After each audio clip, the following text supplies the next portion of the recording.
the previous video, we examined what are the biological drives for reproduction among humans, and now we will analyze its social aspects. But in order to do so, I will present to you an example.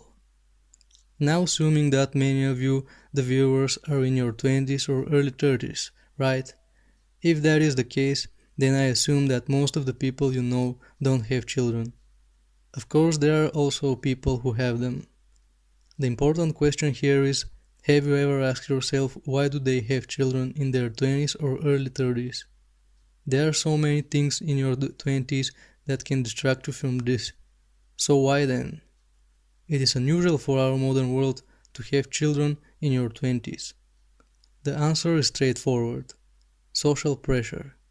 People who have children in their 20s are simply following the norms of old-school traditional family values.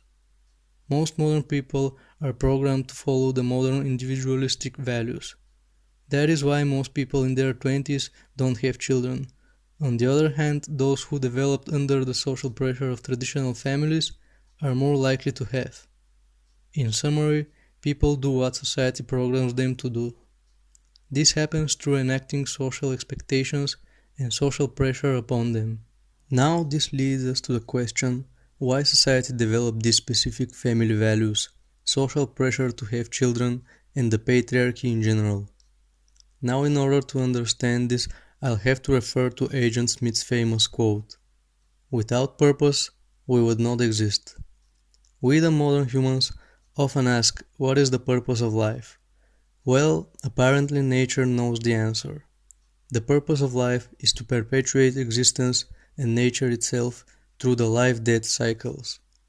We can observe this everywhere in nature, from the cycle of seasons to species arising or going extinct. Everything in life is one perpetual cycle. That cycle requires reproduction, and nature manifests the need for reproduction through the male's active sexuality, as explained in the previous video.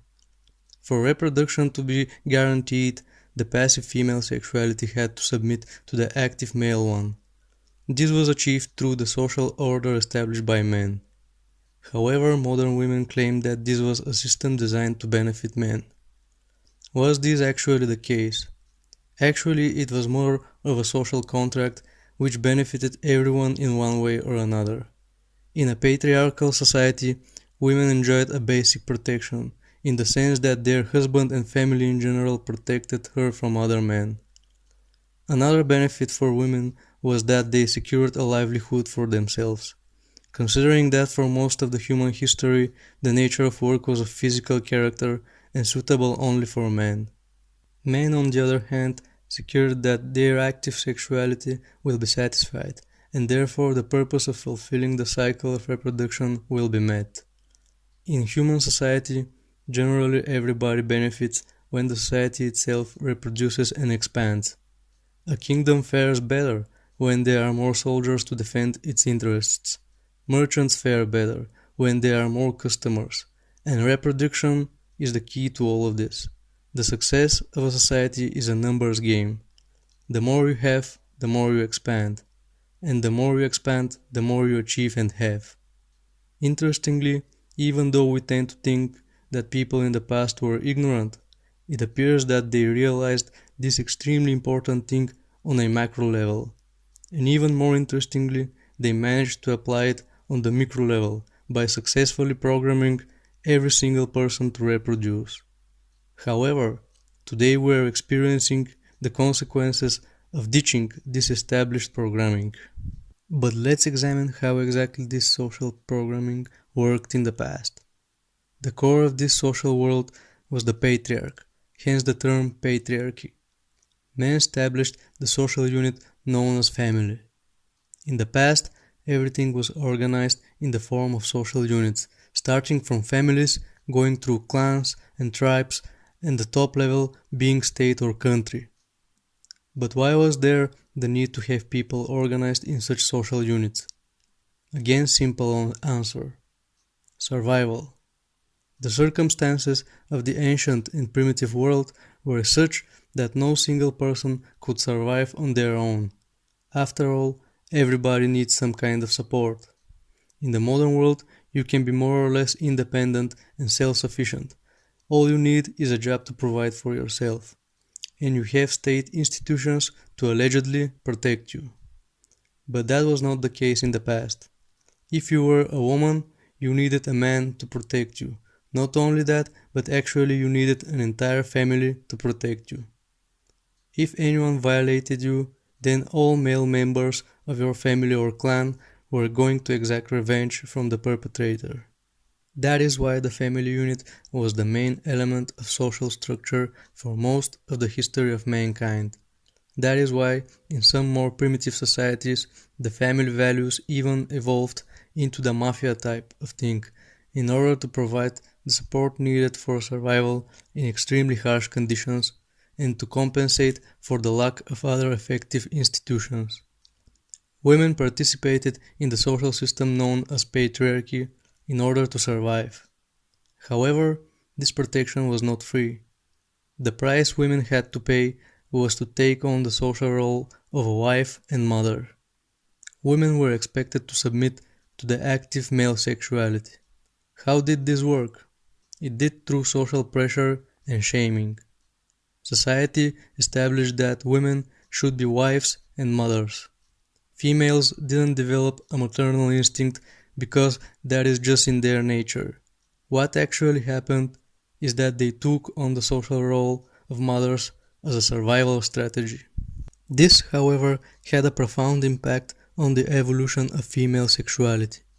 It had the unintended side effect of shaping the female sexuality in such a way as to prioritize the social factor in relationships. Thousands upon thousands of female generations were arranged to marry to some socially viable farmer, artisan, or a soldier. Noble women were arranged to marry noble men. All of this eventually hardwired women to always seek the best social option. Things such as emotions, love, or attraction are mere abstractions. The fact that all the generations before you did what was necessary to survive is imprinted onto your behavioral program. The funny thing is that modern women think that they are liberated and free to behave however they want and to pick whoever they want for a partner. The irony is that their minds are still in the shackles of the old school patriarchy. Even though now they are economically and socially independent, they are still not free to pick whoever they like purely based on attraction for a partner. Their sexuality still operates under the primal survival programming of the old patriarchy, which requires from them to choose the best viable social option. That is why even today women can afford to date down. No matter what they feel, no matter what they like, in the end everything is decided by the social factor. You can be a materially well-off female. You might not need a financially stable partner, yet still, if you are in a relationship with a male of lower social status, sooner or later the programming left by your female ancestors to you will make you ask yourself, is this really the best option? The economical female empowerment, which is ongoing since the 60s, basically destroyed the hundreds of thousands of years old male-female dynamic. The introduction of women to the workforce doubled the competition on the market. This means that men either have to put far more effort to achieve viable social status or they simply drop out of the game.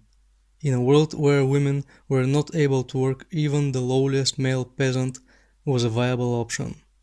But a world where both the woman and man work a similar job in a similar office begs the question, what would make this man a socially viable option for this woman? The answer is nothing. That is why we live in a world where successful and attractive women complain that they are alone and can't find a man. Of course you can find some average Joe or some unknown bodybuilder, but when you are worth millions, your ancient social programming doesn't allow you to settle for someone who is of lower status than you. Now let's see what we have. We already examined the biological drives and social aspects of human reproductive behavior, but reproduction is not only a matter of these factors. Having children also has financial and material implications. But we will dig deeper into this in the next video. If you want to help me to analyze further this insane reality, you can share, like and subscribe.